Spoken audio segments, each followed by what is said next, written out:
welcome to Curriculum Connections and Examples that Create Mirrors, Windows, Revolving and Sliding Doors for Students, facilitated by Dr. Andrew Allen. OTF Land Acknowledgement. We acknowledge first and foremost that we are gathered in the province of Ontario on the traditional territories of various Indigenous peoples who have been present on this land known as Turtle Island since time immemorial. We acknowledge that this has been a meeting ground for generations. We are grateful to the stewards and caretakers of this land. As advocates, teachers, and educators, we understand our collective responsibility to honor, protect, and sustain this land. We further recognize and honor within the membership of OTF those who are Indigenous to this land. This practice of recognizing the ancestral and traditional lands in which we work, live, and play is a concrete action that we undertake as a first step towards reconciliation between Canadians and the Indigenous peoples of this land. But it is not our only step. Collectively and individually, we must seek to denounce the injustices and the wrongs that have been committed against First Nations, Métis, and Inuit peoples, and to dedicate ourselves to cultivating and maintaining relationships based on mutual respect and truth. Our facilitator for the session is Dr. Andrew Allen. Dr. Allen is an associate professor in the Faculty of Education at the University of Windsor and the director of the Joint PhD Educational Studies in partnership with Brock University, University of Windsor, and Lakehead University. He is a former elementary classroom teacher in the Toronto District School Board and a former course director at York University. At this point, I ask Dr. Allen if he can share his screen. Please welcome Dr. Andrew Allen for this session. Oh, thank you, Kalpana. I'm just trying to center my screen. Yes. So I'm so excited to be here and looking at the names. I'm trying to see if I recognize anybody that I know from the list of names here. And I appreciate you coming out today to spend some time to share your time on your own free time with me. I've got a few slides to go through. I'm trying to get through a lot. So I'm going to aim for about 40 minutes and I'm be pleased to take questions at the end. So this is a picture in 1990. I was hired in the North York Board of Education. I was hired as a grade 2 teacher at Topcliffe Elementary School, which is right behind the Jane Finch Mall. And I just graduated. This is my first year. And the school actually made a postcard out of me because it was at that time when we were diversifying the teaching force and diversifying the Faculty of Education. And so 1991. In 1999, I had a grade 5 class, and I came in one day, one morning to teach, and all my students were just not responding. They just came in and sat quietly. And there was a little girl that was shot in the community accidentally. And the students lived in the same community, but I'd seen it on the news and I hadn't really paid attention to it. And my students all had newspapers. I had my students, my grade 5s reading the newspapers. Then I realized that I wasn't paying attention to what was happening. And I asked them, I said, so what's going on? And the students showed me the newspaper. And again, I remember seeing it on the news that weekend. I hadn't thought about it. So the community that I was working in, high immigration and migration rate, population density, significant economic disparities, high unemployment and underemployment, and a large proportion of government houses. So I was commuting from the suburb, coming in to teach and work with kids that I was really not connected to enough. And I remember Prof at York, Patrick Solomon, says that teachers shouldn't be tourists within those communities. So again, my students were looking at all the major different newspapers and looking at the issues and looking at news and looking at different perspectives. So what I decided to do the very next day, I took my students the next day to the North York City Hall, and we looked at trying to find out the history of our community, and we looked at the data that the school had, and we had a school profile, and 87% of the students, their primary language was not English, and 78% of the students were born here. So there was the first generation, so there was our second generation. So parents were born in Canada. They're not born in Canada, but they were born in Canada. So almost 80% of our students were born here. This is what the makeup of my classroom looked like. I had my students do a graph, and most of my kids were from the Caribbean background, identifying as Caribbean English dialect, Cantonese, Tamil, English, Vietnamese. Czech Republic, we started to see Czech Republic, Dutch, Flemish, Hindi, Laotian, Somali. When we were at the North York City Hall, we went over, I'd seen this before, and we went over to, there are these large aerial maps on the wall, and it showed what Jane and Finch looked like in 1962. And here are the two major roads, Jane Street and Finch Avenue. We found out that Finch was a last name, so there was a Miss Finch, and I think his daughter's name was Jane. And this is what it looks like in 1971. And what I wanted the kids to do is to learn about the community in order to understand their own communities and see them as creators of their own culture, and that they are living history that 50 years, 100 years from now, people will be studying us and studying how did this community came to be. So I wanted the kids to learn about their own community. So most of the students, or most of the families there, were of Caribbean background, Black Caribbean, and it's because of the Caribbean Canadian domestic scheme, where back in 1955, Canada needed domestics, or needed where the women were going out and were encouraged to go out and to work, and they needed people to stay at home, take care of their kids. So these were the requirements for for people to come from places like Jamaica to work as domestics. And a lot of women came, so they had to be single, at least an 8th grade education between the ages of 18 and 35. I think 2 of my sisters came up through the Caribbean Canadian domestic scheme. I took the students, I decided to use the community as a resource, that we need to study the community, to understand more about our own communities. So this is the York Finch Hospital at the time. I think it's called Humber River Hospital now. And most, if not all, my students were born here at York Finch Hospital, and they get the volunteer department, sorry, an amazing volunteer department who took us around. The kids really liked the fracture ward, but they were really taken by the nursery, and they could see newborns. And because this is where somebody has a microphone on. Yeah, so because this is where they were born, we could go back and trace their own history. So I had students go home and interview their parents, their siblings, their aunts, their uncles, their grandparents, and who was there when you were born? What were the hopes and dreams of your family?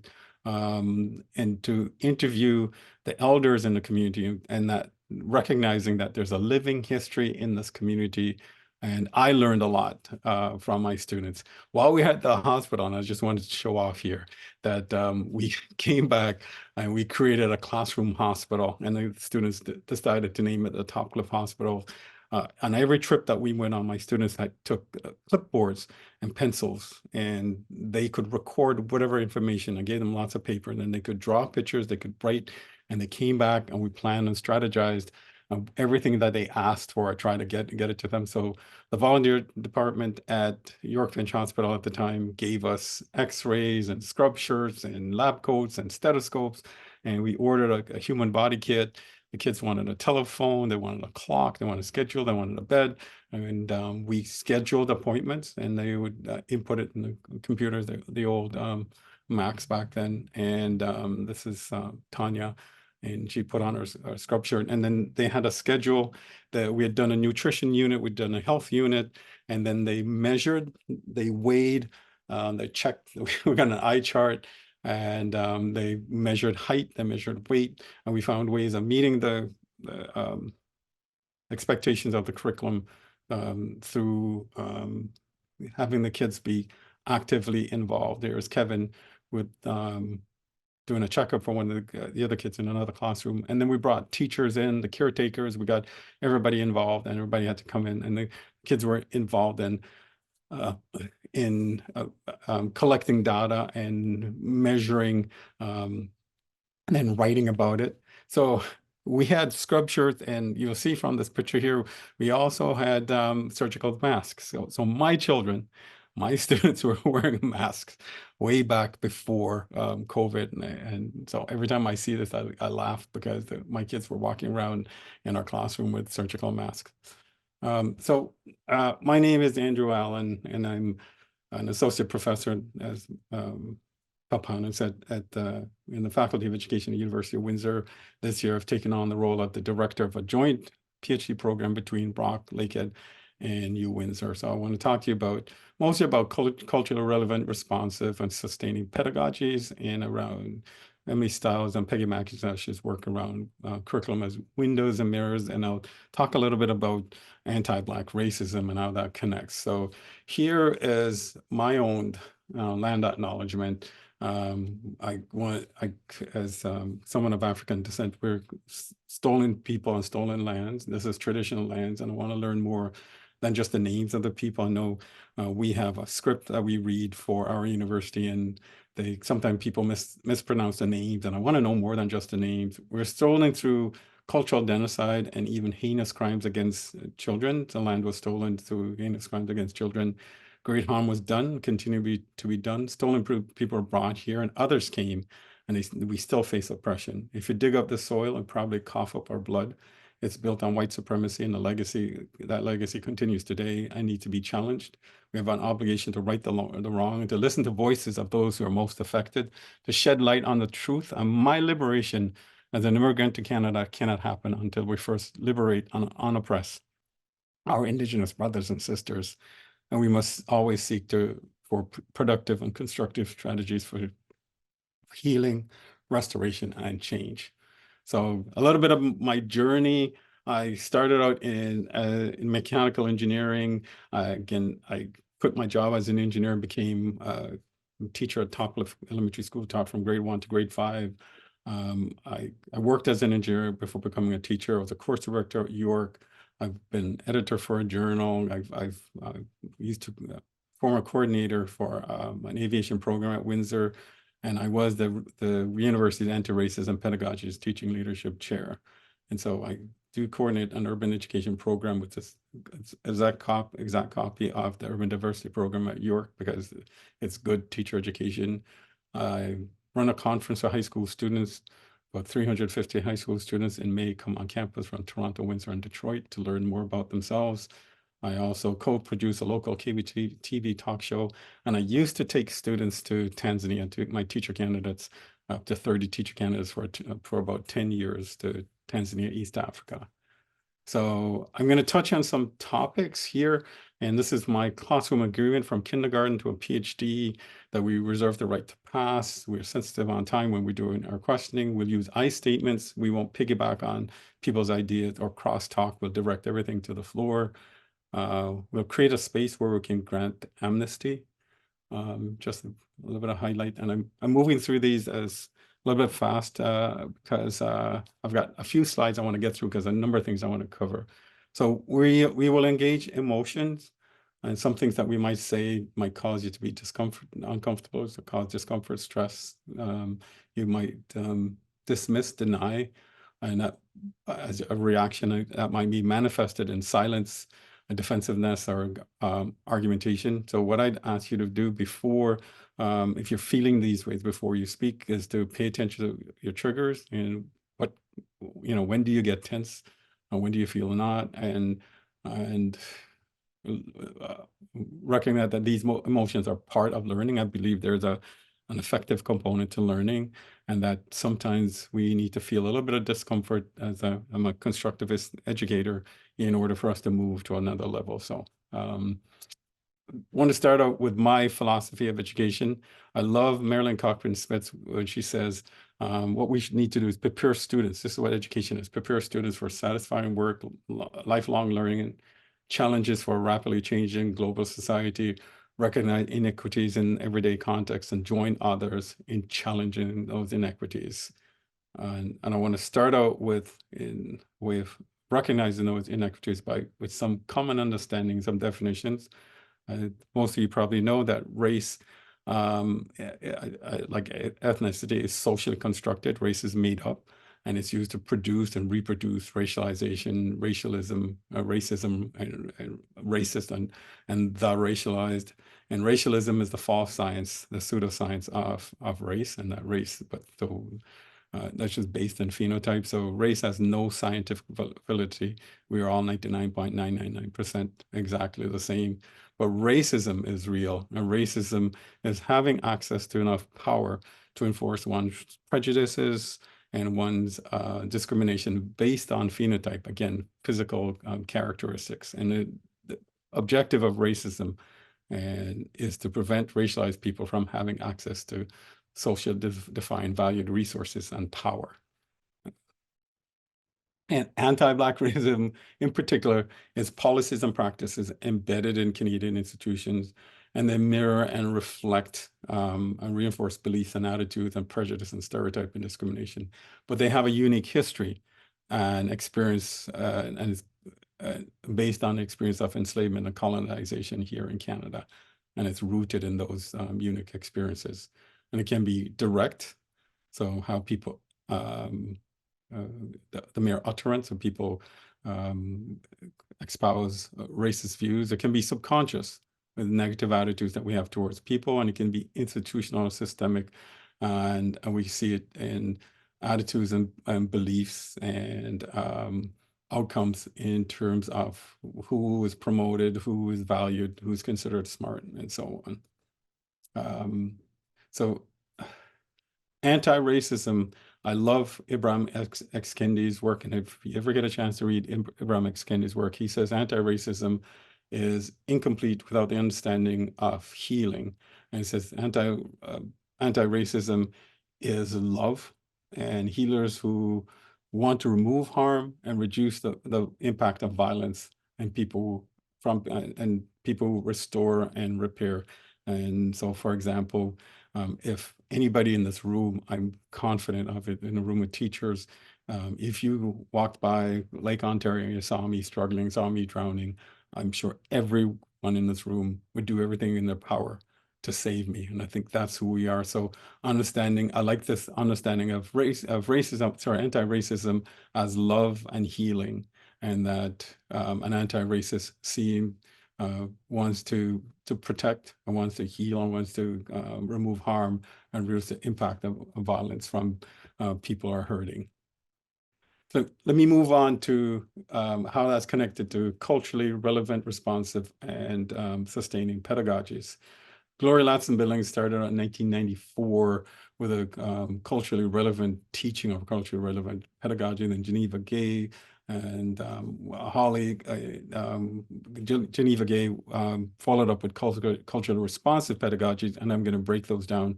And then Holly with culturally linguistic, I think it's Sakori, Holly, culturally and linguistic responsive pedagogy. And in 2014, Django Paris, who was a PhD student of Geneva Gay, came up with culturally sustaining pedagogies.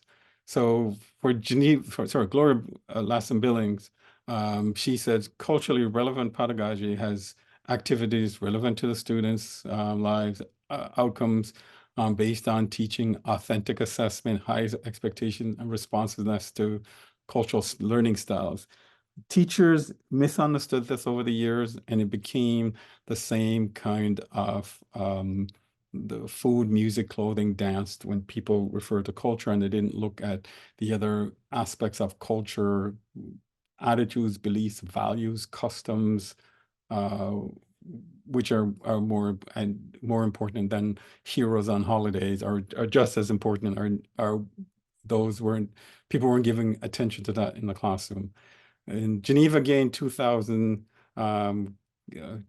created the idea of culturally responsive teaching or pedagogy, and when she argued for bringing native language into the classroom, understanding history and culture, involving the family, and involving the community culture into the classroom, and Shakori Hawley developed cultural linguistic pedagogy in 2015, and she built on those ideas, particularly around linguistic styles of learning, understanding language demands, and getting kids to understand the language of the culture of power, but also grounding them in their own cultural and linguistic diversity. In his analysis, Django Paris looked at our old model of looking at cultural development for students as a deficit approach, where we used to eradicate the home culture and to replace it with the dominant culture, and a view of home and community as bankrupt. And when kids came to school, we need to educate them. And the differences approach, which was the next movement, so a bridge towards getting the kids to understand dominant practices without maintaining home and community practices, and to view the home as a culture as equal but different from the practices.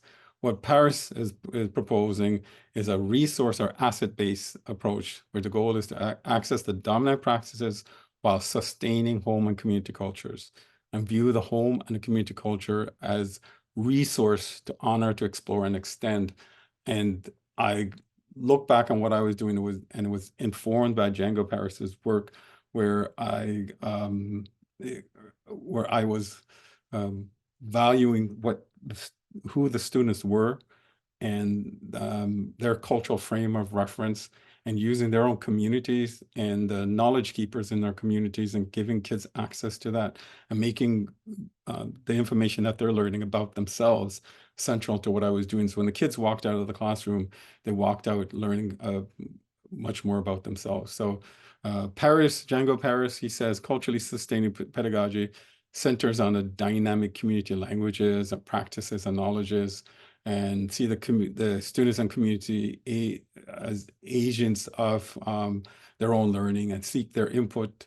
It looks at the history and historicized content and instruction, and question internalized oppression, and the ability to curricularize or turn that into what the students were learning. So creating a curriculum, a localized curriculum, connecting to the learning settings. So the students were learning about themselves and about their own cultures, and seeing the students themselves as creators of their own cultures. It says teachers enact practices that sustain the language of the community, the literacies of the community, literatures, histories, and the cultures of the community, the students of colors. So for example, in my math classroom, one of the things I'd have students do is go off and discuss math concepts in their own primary language for 5 minutes, and then come back into the large group and explain it to the group. My principal didn't like that, but I thought, as a monolingual speaker, I'm working with kids who spoke one or two, maybe several languages, that the kids would say to me, Mr. Allen, there's a word that I can't say. There's no equivalent word in English. I don't know how to explain it. And I thought I wanted them to have access to ways of thinking into a language structure that would help them think about math. So just for 5 minutes, the graph that the pie chart that I showed you, kids would go off in their language groups, again, for 5 minutes, discuss the math concept in their own language groups, and come back to the large group and discuss it in English. And my principal felt that I should only be teaching in English. The kids felt better about themselves. Their own primary language or mother tongue was a part of what we were learning. They went home and talked to their parents about it in their own primary languages, and so on. So culture goes, for me, culture goes deeper than typical understanding of ethnicity and race. And there's kids have multiple identities, and there are ways of knowing, of being in the world. So in order to ensure that all children feel safe, welcome, and accepted, and inspired to succeed in a culture of high expectations for learning, and the classroom must be responsive to culture. And that's just from the Ontario Equity Inclusive Strategy. And educators must explore how students look at, understand, interact, and engage in meaningful curriculum tied to who is in the classrooms and in the schools. Who are my students? What are their backgrounds? Where did they come from? Are they recent immigrants? Have the family's been here for a long time? You know, where do they worship? Where do they go shopping? I remember going to the Jane Finch Mall, and my students would be surprised to see me because most of the teachers lived in the suburbs, and how much I needed to participate within their own community. So culturally relevant, responsive, and sustaining pedagogies to me pulls on all these theories around equity, pedagogy, culturally responsive teaching, culturally responsive instruction, constructivism, multicultural education from James Banks and Christine Sleater and company. And so then for me, the idea of what I was doing, I was steeped in the equity education. And what I realized that the standard curriculum that I was using wasn't meeting the needs of the kids, and I needed to connect the kids to what they were learning. And really good consultant came in the classroom and said to me, those sections in the curriculum documents are in brackets. You can, they're suggestions, you can substitute them. So I started to go into the curriculum and look for those sections, add brackets, and substitute them with information and learning from the children in my classroom and from their communities, and learn so that they would learn more about their own culture. So what we were doing with our standard curriculum, we're judging them and having them master a curriculum that was sometimes that was foreign to them. And what I argued was that our children were becoming biculturally competent because they had to master the language of the culture of power, but also master their own language. And Einstein says, if you judge somebody, a fish, by its ability to climb, then you won't realize the genius in that fish. And we do that here with our kids. We have this standardized way of looking at the ways that we organize curriculum and the way that we test. And it's like asking or expecting every child in the classroom to be wearing the same size shirt and the same size shoes, all in the same grade. So equity is about fairness, and my students, I would tell them that it's, for me, equity is like the food bank. I'm fully supportive of the food bank, but I'm violently opposed to it. That in a land of plenty, we should not need a food bank, but I will donate and I will volunteer at the food bank. We should not need equity programs. I'm opposed to equity program, but I fully support it because because of the inequities that we have. I need to be fighting for a more just society. So the purpose of the equity program is to get rid of itself.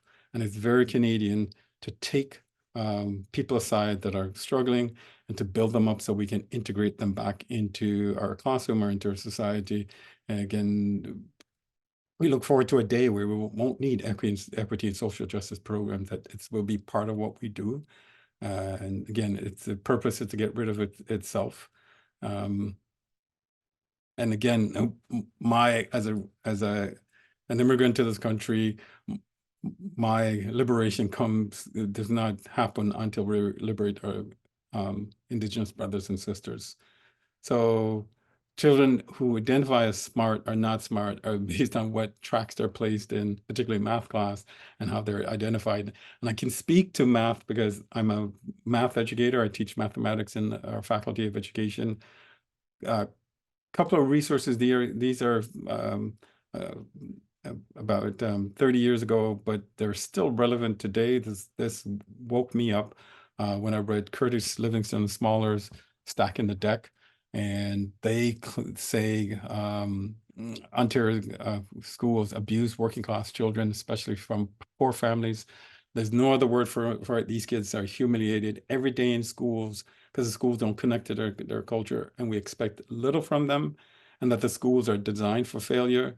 They end up in dead-end high school programs, and they're 4 times working class children are 4 times less likely to become than professionals, and employs children to go to university.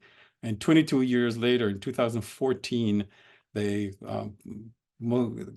So Curtis and Livingston with Galaboozy and Clanfield and St. Vincent and Smaller published a book, a follow-up book to that, Restacking the Deck. And they say the same destructive forces at work in the schools.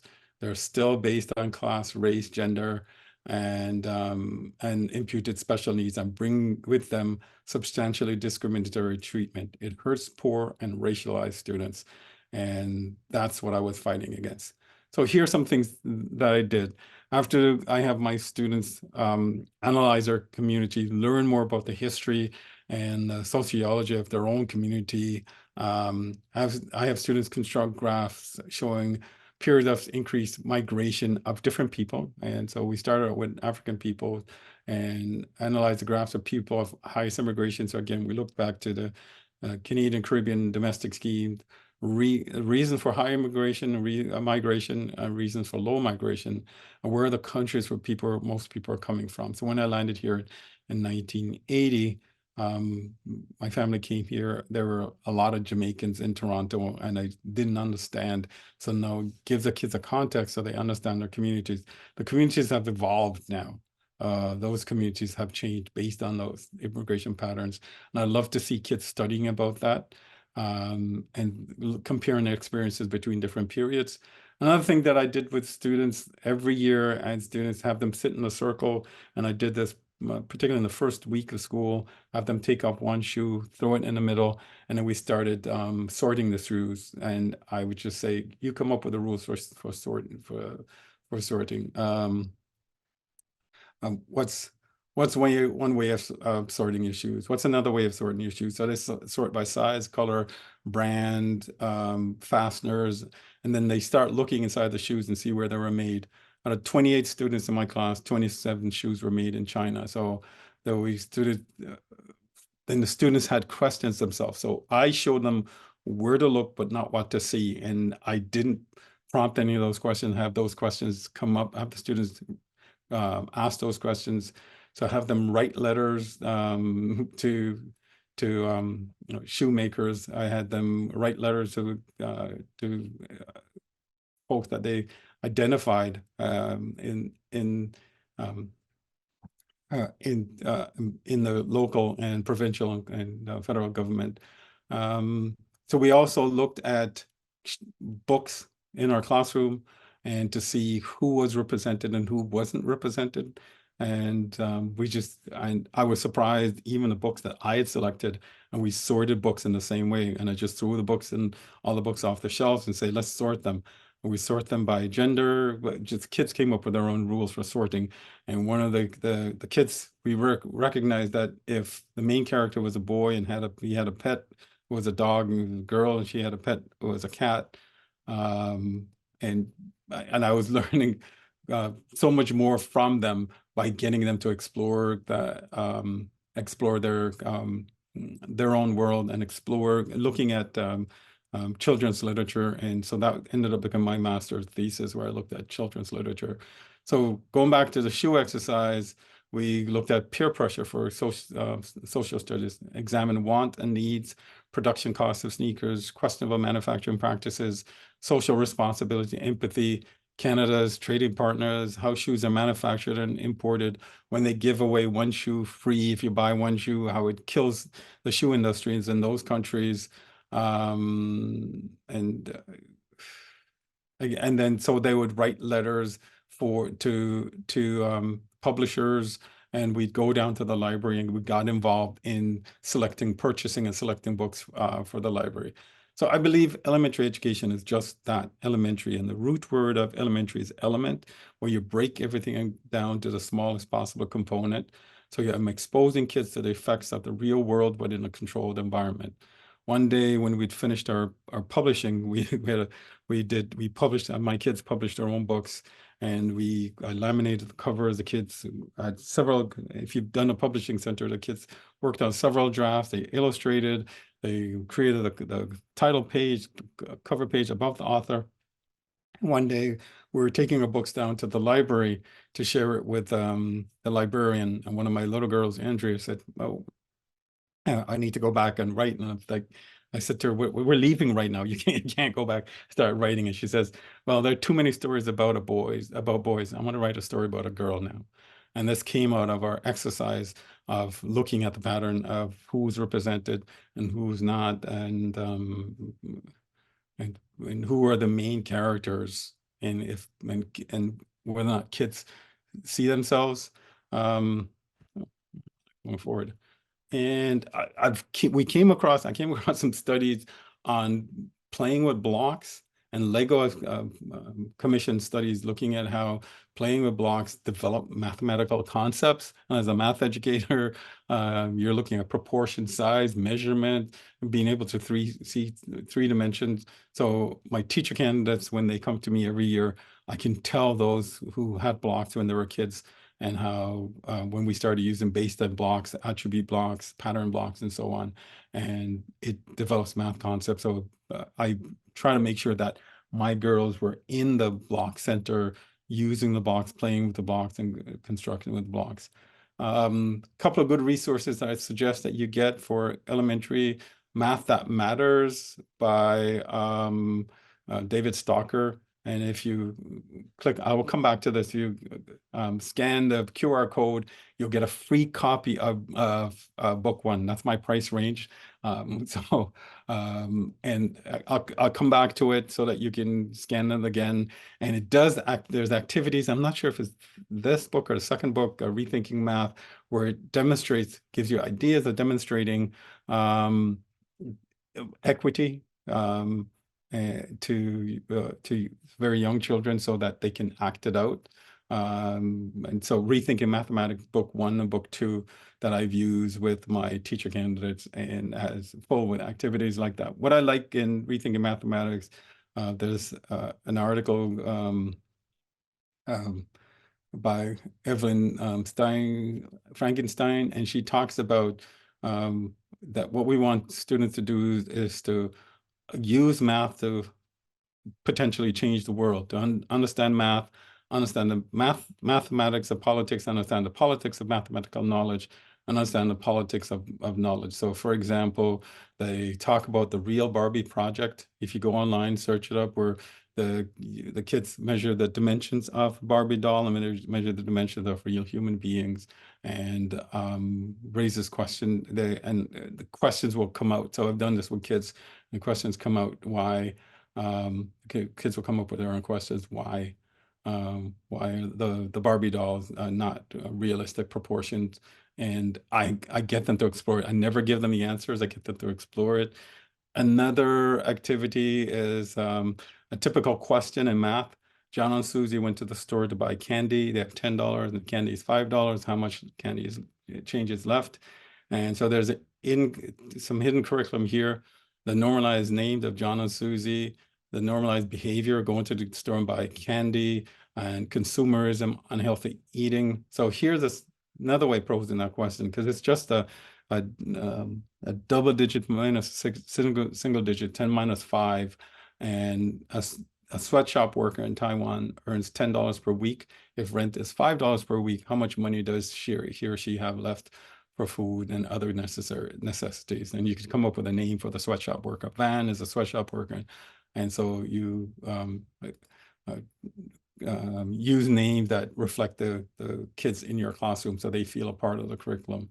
And another great resource is Lisa Delpit's, Multiplication is for White People. And she says, we don't see what they do know, we focus on what they don't know. So I use my math classroom, particularly my grade 5, to get students to look at government budget, the impact of war, that's so important right now, the meaning of the national debt, who do we owe, unemployment data, what is 5%, what's 10%, policy, minimum wage, influence of advertising on children, Saturday morning cartoons, on Saturday morning advertising, pollutant levels, racial profiling, crime stats, looking at stereotypes, interest rates at the bank, gas prices, loans and credit card, and getting into debt, housing prices, cost of rentals right now, particularly in Toronto, climate change, global warming, food insecurity in those communities right now. That supermarkets are being replaced by dollar stores, global wealth, and looking at systemic inequities. You can also look at maps and charts and graphs. And Marilyn Frankenstein, she says that this is the politics of mathematical knowledge, and there's a relationship between that and how things are represented. So for example, The map in blue is the Mercator projection map, where it projects the global south as being smaller, but the map in green is the actual landmass per area.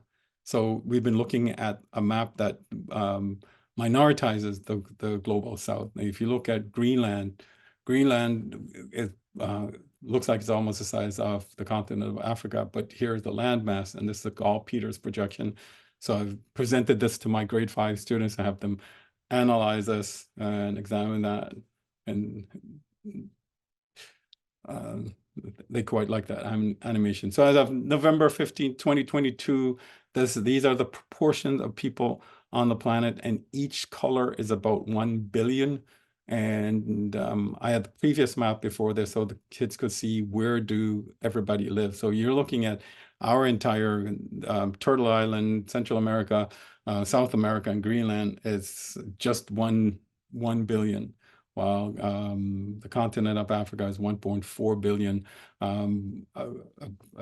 Over a third to a half of people on this planet live in one area of this planet. So who is a minority on this planet?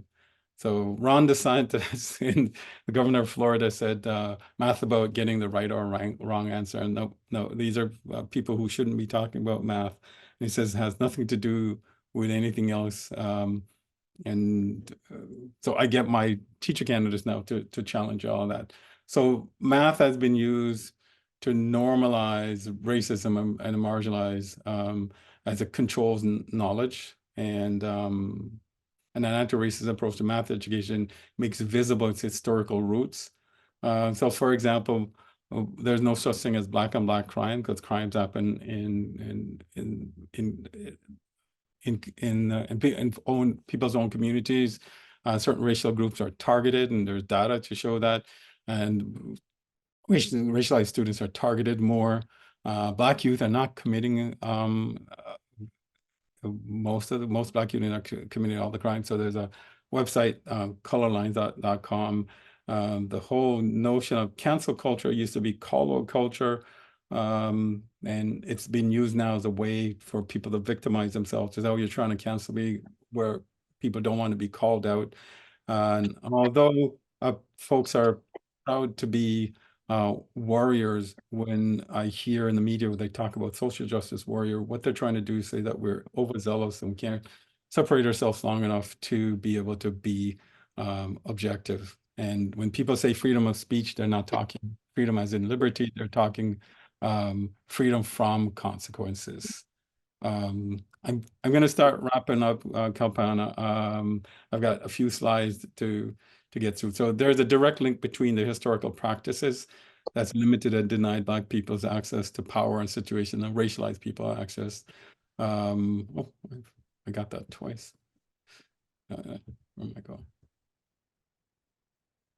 So use rich text, engage families, create learning opportunities that celebrate students, develop critical consciousness, use assessment that focus on student learning and provide feedback. Assume that you need to make personal connections with students on a regular basis every day. So teaching is about relationships. Let's just very quickly wrap up with curriculum as windows and mirrors. So Gloria Lassen Billings says we want students to achieve academically, demonstrate cultural competence, understand and critique the existing social order, and students' heritage and community cultural practices are seen as resources to honor, explore, and extend. And youth are the producers of their culture. And it fosters linguistic, literate, and cultural pluralism. So books or the curriculum should be mirrors so kids see themselves, windows so that they can see the world, and sliding glass doors so that they can pass through. And if you go online, schools or books and our curriculum can be springboards, it can be warm blankets, there can be flying carpets, it can be beacons, it can be anchors, and again, sliding revolving doors so that readers can walk into the story and become part of the stories. And we need diverse voices of people's cultures, and varied mirrors for individual experiences, and helps to develop their own voice. and understand diversity. So I'm almost done. So it's not a teaching guide or set of lesson plans, but approach to the craft of teaching, high expectation, cultural competence, critical consciousness, and says it's not through a lens of contempt and pity. It's rich and innovative linguistic, cultural practices of the youth and communities of color. I'm going to skip through that. So we spend the first year of a child's life teaching them to walk and talk. This is Neil deGrasse Tyson. It says to spend the rest of their life telling them to sit up and sit down and shut up. And the purpose of school should be on the left-hand side. The parent says, if you don't study, you'll end up like him. And the parent on the right-hand side, if you study, says, if you study well, you'll make this world a better place for him. How am I doing with time? You were doing really well with time. So we have a couple of questions. And Nicole, you made a comment at the very beginning of the session. Do you want to maybe unmute yourself and elaborate? You discussed something about trauma-informed. Oh my goodness, yeah. Hi there. Hello, Nicole. I was just wondering if the two of them seem to align really well, the two ideas. And I think that, I mean, what do you have to say about trauma-informed practices when we consider everything that you've talked about tonight? Oh, absolutely. So I'm just getting into that and just learning about that and realizing too that we need to be aware of students' experiences. So I think this is really, as you said, it dovetails really nicely to that because this is kind of what we've been doing, but we hadn't put a name to it because one of the things I forgot to mention is that after the kids weren't responding, I came in that morning, I was teaching, I think I was teaching ancient Egypt. The kids weren't responding after the shooting that had happened the night before. And parents had told the kids, drop them off in school and say, you don't say anything, you didn't see anything there. And some of my kids were playing, some of my kids heard the gunshots. So I said, get your coats on, let's go. We went outside and we went to the spot and there were candles, there were stuffed animals and all that. And then we came back to the classroom and without saying anything, the kids came and started making cards and started making different things as a way of processing that. And I just stood there and watched them. I didn't have to give them any instruction. And they wanted to put their coats on again and go back out and pay their respects. And I just thought, no one else in the school had even thought to connect with the students. No one else at school had developed that relationship. No one else in the school, or even any of the schools in the area, had done that. And in some way, there was a trust with the kids and myself where they had a chance to express their own grief and as a way of responding to what had happened. And again, I'm leaving the suburbs, coming in, and I'm going to leave and go back out, but the kids live in that every day. So yeah, there's some given days at that time, my kids were literally stepping over chalked outline bodies and coming to school. And school was a safe space where I didn't have any training and there was no support. And I was there trying to help the kids to make sense of it. So I look back at that now and yes, I could have used a lot of that training and help. What I was trying to do was trying to respond to my kids in the best ways that I can. I'm not sure if I answered your question. Nicole, did you have a follow-up? That was great. Thank you so much. I completely agree. Yes, we've got lots of work to do. I appreciate your question. Eunice made a comment in the chat about also when we send all of our older used clothing to countries in East Africa, we totally wreck the fabric industry there. Yes. Just how we need to be mindful of that. So thank you for that, Eunice. Yeah. So can I make a comment on that? So what we used to do, we used to collect stuff and carry hockey bags full of stuff. And then afterwards, we're like, no, we're not going to do that. We're going to bring money. We're going to spend money in a community, we contribute to the community, and everything you can get here, you can get in Tanzania. So we were either buying stuff at Walmart that were made in China that we could go to Tanzania and buy stuff there, some stuff that are made there, even stuff that are made in China there. And we rather put the money as much as we can back into the economy. Wonderful. Peter has a comment in the chat. Any tips on how we can adapt lessons in a subject like computer science to be culturally relevant? Oh, wow. Oh, oh my goodness. Oh, that's a good one. I hadn't thought about that. Oh, you got me off guard there. I need to think about that, Peter. I need to think about that. I don't know if anybody else had thought about this. Kalpan, have you thought about that in the computer sciences? No, I have not. Is there anyone in the meeting who may That- have? Great question.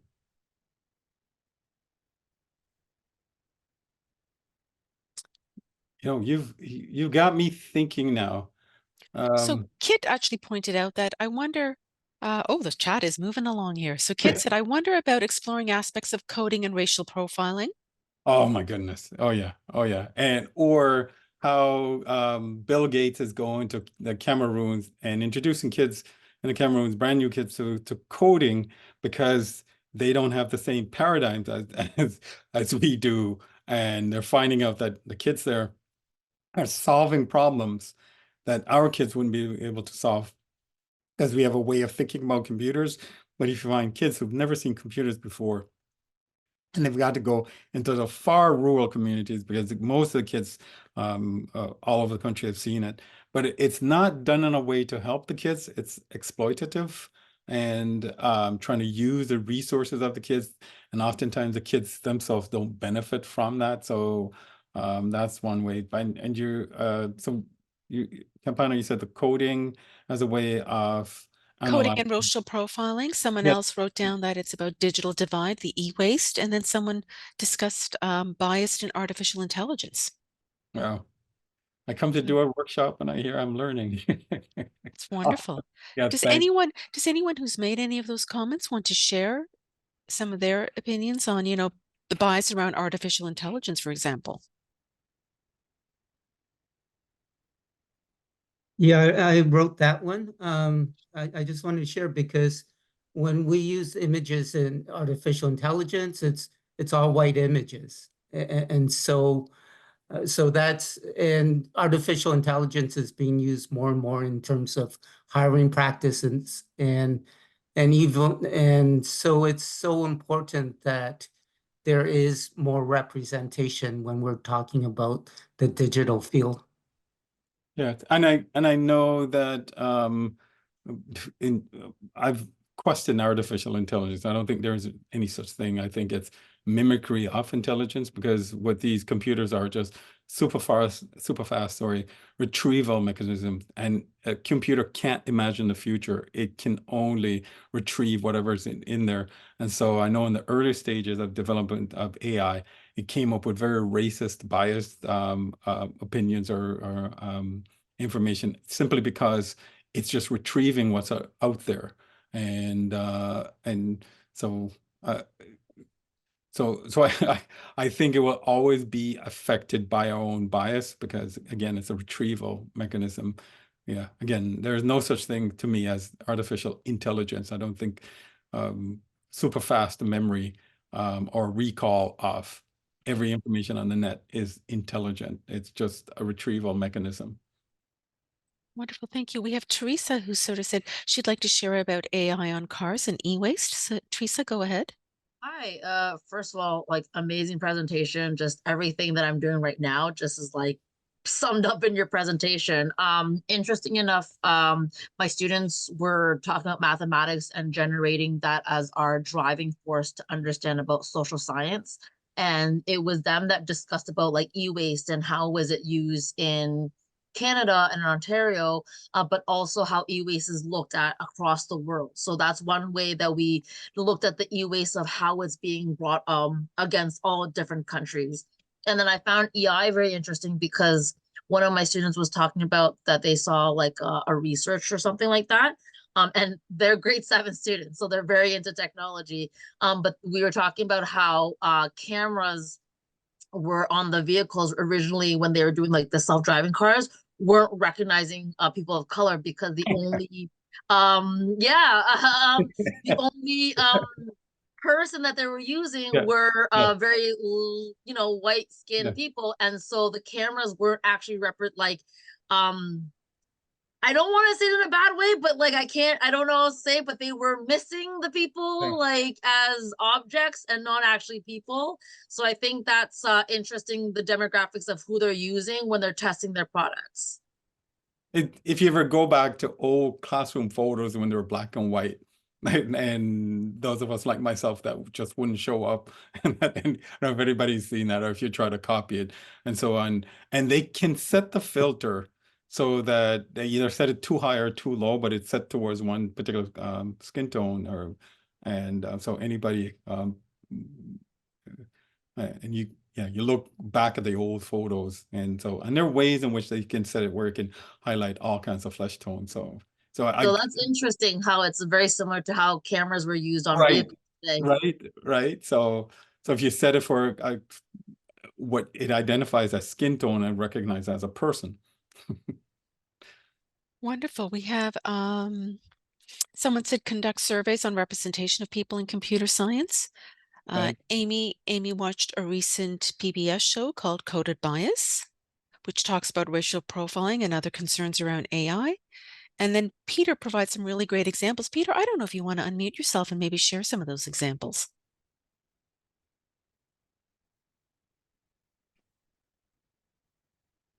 Peter's written that AI is an excellent topic to address. E-waste is covered in computer technology. I try to come up with examples so that it can be adapted, like plotting population data and other countries from other countries, and first language surveys as well. So thank you for that. Thanks. I got my mic turned on. Too You got it. But Peter, do you want to elaborate a little? Well, the curriculum is pretty dry, so it's really a matter with examples that are relevant. So, for instance, if you're plotting data, think about the data that you're plotting. Yeah. I find, like if you search for open data, a lot of, for instance, I'm doing presentations in Toronto right now, and I talk about open data Toronto, and there's all sorts of data. Like I live in Niagara Falls, and I thought for sure that the most popular, first or second language was Italian. And I was quite surprised that it's not anymore. Up until probably 10 years ago it was, but no longer. So it's just a matter of, finding those examples that are meaningful for the kids. Awesome. Thank you for that. Is there anyone else who has a comment or a question they'd like to ask at this time? I got some other pictures I want to show off. Please. Can I show off my classroom? Please. Okay. All right. So we did. So again, I believe exposing kids to the effects of the real world in a classroom environment. Every month, my classroom became a different space. So we were a classroom, supermarket, hospital, courtroom. So this is classroom court, and we have a judge, and the kids were the jurors, and the kids made the decision, and we did this with our classroom meeting. So each child had a chance to become the judge over the month. And this is Jenny, and there's a conflict box. Whenever there was a conflict, and this is the idea of my CYW, we put in the conflicts box. This moment here, Joshua got accused of throwing a projectile on the playground, and Raymond came up in his defense, and Raymond standing and asking, questioning eyewitness testimony right there, and we just didn't realize that the kids have these sophisticated ways of challenging. But look at the way she's standing. So this moment stands out for me, and that's Lasborn Gordon. He was my CYW. We became a classroom post office. If you go to the post office, they'll put a mailbox in your classroom. Back then they gave us a jacket and a satchel, and the letter carrier actually came upstairs to a room and emptied the mailbox. And the kids were amazed with that. We could actually put mail. And if you see off to the side, we used the liquor boxes and made cubbies so that they could write letters to themselves and to each other. And I've shown you those already. So I just wanted to show that off. Thank you.